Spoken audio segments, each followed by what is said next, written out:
ओम श्री गणेशाय नमः। नमस्कार दोस्तों, आप सभी को संकष्टी चतुर्थी व्रत की हार्दिक शुभकामनाएं। आज मैं आपको संकष्टी चतुर्थी पर सुनी जाने वाली चौथ माता की संपूर्ण कथा सुनाऊंगी। अगर आपको कथा अच्छी लगे तो वीडियो को लाइक, सब्सक्राइब और शेयर ज़रूर कीजिएगा। एक बार प्रेम से बोलिए चौथ माता की जय। आइए अब बड़े ही प्रेम से चौथ माता की कथा को सुनते हैं। आज के दिन चौथ माता की कथा को सुनने से ही व्रत पूर्ण माना जाता है तथा समस्त मनोकामनाएं पूर्ण होती हैं। एक नगर में एक बूढ़ी माँ रहती थी। वह अपने बेटे की सलामती के लिए 12 महीनों की चौथ का व्रत करती थी। हर चौथ को पंसारी से थोड़ा सा गुड़ और घी लाकर 4 लड्डू बनाती, एक बेटे को देती, एक से पूजा करती, एक हथका के लिए निकालती, एक चांद उगने पर खुद खा लेती थी। एक बार उसका बेटा ताई से मिलने गया। ताई ने बैसाखी चौथ का व्रत रखा था। ताई से पूछा, माँ तो 12 चौथ रखती है। ताई बोली, तेरी माँ तेरी कमाई से तरमाल खाने के लिए 12 चौथ रखती है। तू परदेश जाए तो वह एक भी चौथ नहीं रखेगी। लड़के को लगा ताई सच कह रही है। घर आकर माँ से कहा, मैं परदेश जा रहा हूँ, यहाँ तू मेरी कमाई खाने पीने में ही उड़ा देती है। माँ ने समझाकर उसे रोकना चाहा पर बेटा नहीं माना। माँ ने उसे साथ ले जाने के लिए चौथ माता की आंखें दिए और कहा, मुसीबत में यह आंखें तेरी मदद करेगी। वह आंखें लेकर रवाना हो गया। घूमते हुए एक नगर में पहुंचा। उसने देखा एक बूढ़ी माँ रोती जा रही है और पुआ बनाते जा रही है। ने कारण पूछा तो बूढ़ी माँ ने कहा, बेटा इस नगर की पहाड़ी पर एक दैत्य रहता है। पहले वो नगर में आकर कई लोगों को खाने के लिए मार देता था। अब राजा हर घर से एक आदमी दैत्य के पास भेजता है और आज मेरे बेटे की बारी है, इसीलिए मैं रो रही हूँ और उसी के लिए पुए बना रही हूँ। वह बोला, तू पुए मुझे खिला दे, तेरे बेटे की जगह मैं चला जाता हूँ। बूढ़ी माँ ने खीर पुए उसे खिला दिए। खा पी कर वह सो गया। रात को राजा के सैनिक आए तो बूढ़ी माँ ने उसे भेज दिया।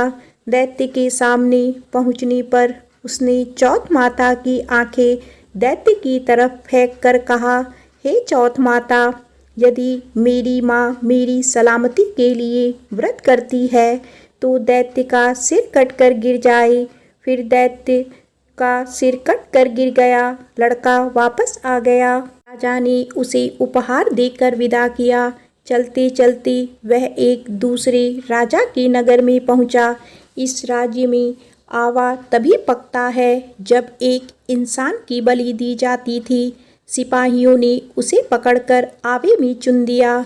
लड़के ने चौथ माता की आंखें आवे में डाला और कहा, हे चौथ माता, यदि मेरी माँ मेरे लिए व्रत करती है तो आवा मेरी बलि लिए बिना ही झट से पक जाए।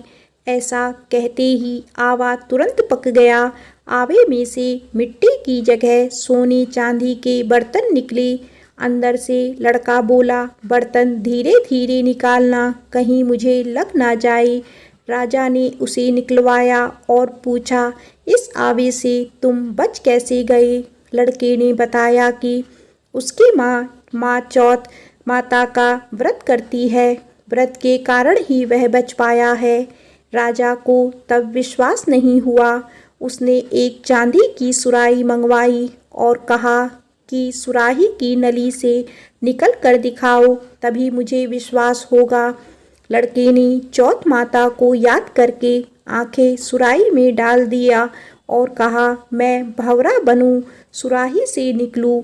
लड़का तुरंत भंवरा बनकर सुराही से निकल गया।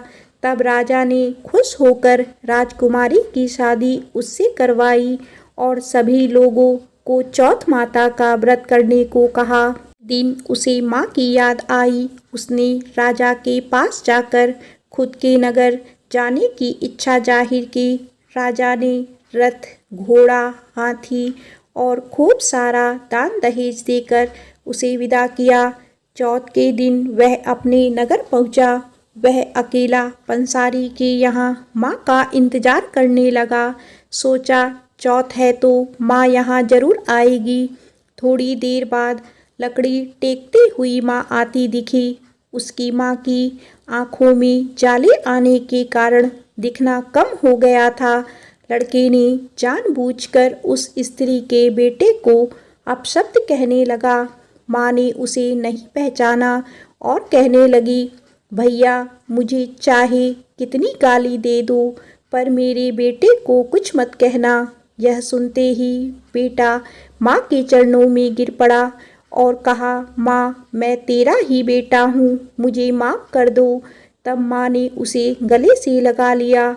नगर के लोगों ने विश्वास नहीं किया कि वह उसी का बेटा है।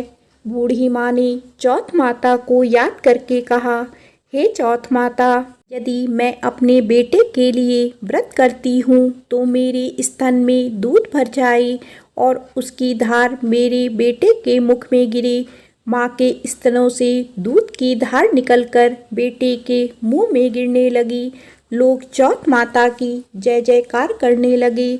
उस नगर के सभी लोग चौथ माता का व्रत करने लगे। हे चौथ माता, जैसा बूढ़ी माँ और उसके बेटे की सहायता की वैसे हमारी भी करना। कहानी कहने, सुनने और हुंकारा भरने वालों पर अपनी कृपा करना। प्रेम से बोलो चौथ माता की जय। ये अब सुनते हैं संकट चौथ माता की दूसरी कथा। एक गांव में एक साहूकार और साहूकारनी रहते थे। दोनों ही कोई पूजा पाठ नहीं करते थे। संभवतः इसी कारण उनकी कोई संतान नहीं थी। एक दिन साहूकारनी अपने पड़ोसी के घर गई तो उसने देखा कि वो कोई पूजा कर रही है। पूछने पर पता चला कि उस दिन संकट चौथ की थी और पड़ोसन उसी की पूजा कर रही थी। साहूकारनी ने उससे पूछा कि चौथ का व्रत करने से क्या होता है। इस पर पड़ोसन ने कहा कि इसे करने से अन्न, धन, सुख, सुहाग, संतान सब मिलता है। इस पर साहूकारनी ने कहा, यदि वो गर्भवती हुई तो 1.25 सेर तिलकुट बनाकर चौथ का व्रत करेगी। गणेश भगवान की कृपा से वो गर्भवती हो गई। तब उसने संतान के जन्म पर व्रत पूजा करने का इरादा किया। कुछ समय बाद उसका पुत्र हुआ तो फिर उसने व्रत को टाल दिया और कहा कि जब उसके बेटे का विवाह होगा तब वो संकट चौथ का व्रत करेगी। बेटा बड़ा हुआ और उसका परदेश में विवाह सुनिश्चित हो गया। जब बेटा बारात लेकर गया तब साहूकारनी ने व्रत करने का इरादा नहीं दिखाया। इससे गणेश भगवान रुष्ट हो गई और चौथ माता भी नाराज हो गई, जिसके चलते बेटा फेरों के बीच से अदृश्य हो गया और चौथ माता ने उसे जंगल में पीपल के पेड़ पर बिठा दिया। बहुत खोजने पर भी जब वर नहीं मिला तो विवाह आधा हुआ रह गया और सभी अपने घर चले गए। एक दिन उस युवक की अर्ध विवाही पत्नी अपनी सहेलियों के साथ पूजा के लिए दूब लेने जंगल गई। रास्ते में वही पीपल का पेड़ पड़ा जिस पर उसका आधा पति बैठा था। उसने आवाज़ दी, आ मेरी अर्धव्याही। डर कर लड़की घर चली आई पर दुख से सूखने लगी। जब उसकी माँ ने उसका कारण पूछा तो उसने जंगल की घटना का जिक्र किया। उसकी माँ उसी स्थान पर गई तो उसने देखा कि सेहरा पहने, साफा बांधे उसका जमाई पीपल पर बैठा है। उसने इसका कारण पूछा तो लड़के ने बताया कि माँ ने बोलने के बाद भी चौथ का तिलकुट नहीं किया, इसीलिए चौथ माता ने नाराज होकर उसे वहाँ बैठा दिया। यह सुनकर लड़की की माँ साहूकारनी के घर गई और उसने पूछा कि तुमने संकट चौथ का कुछ बोला था। तो उसने कहा, हाँ तिलकुट बोला था। तब उसकी समधिन ने कहा कि बोलने के बावजूद अपना वचन ना निभाने के कारण आपको दंड भुगतना पड़ रहा है।